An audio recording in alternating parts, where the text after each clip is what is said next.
हैं, लेकिन आप ये जो मैसेज डाल रहे हो ना कि बीजेपी की कार्यकाल में ना तो जवान सेफ है ना ये है। सर मेरी पोस्टिंग 2006 में J&K में थी, कुपवाड़ा में। वहाँ पे बॉर्डर पे एक रूल था, no first fire no more than 11 NM, यानी कि जब तक पाकिस्तान की तरफ से एक भी फायर नहीं आ जाता तुम कोई फायर नहीं करोगे। नो मोर देन 11 mm मतलब वो हमारे ऊपर RPG चलाएं, मोटरार चलाएं, कुछ भी चलाएं, हम 11 mm से ऊपर का राउंड नहीं चला सकते थे वहाँ पे। मेरे हाथ पे ओम गुदा हुआ है।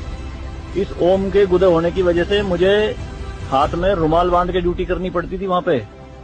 अगर उनको ओम दिख गया ना तो छोटे छोटे बच्चे पत्थर मारना शुरू कर देते थे। और सर श्रीनगर के लाल चौक पे 26 जनवरी के दिन बहुत बड़ा तिरंगा बिछा के जिंदी गाय काटी थी, जिंदी, और जिंदी की खाल उतारी थी सबके सामने, पूरी सेना के सामने यूनिट खड़ी थी वहाँ पे पूरी, और चक्कू लहरा के खूब बोलते थे, क्यों भाई हिंदुस्तानी कुत्तों, तुम्हारी माँ है ना ये, देखो क्या हाल करेंगे इसका हम।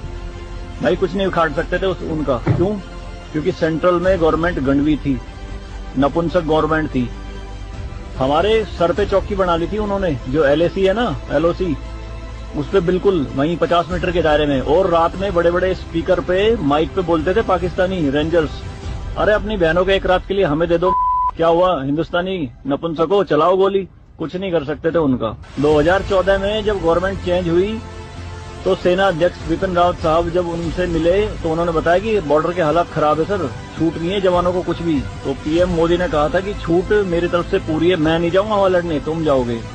आज की डेट में आप मुझे एक भी चौकी बता दो अगर वहां ढूंढने से मिल जाए। दूरबीन लगा के देखनी पड़ती है पहाड़ों में, वो भी बंकरों में है अंदर, सारी लगा दी उन्होंने तोप उड़ा के।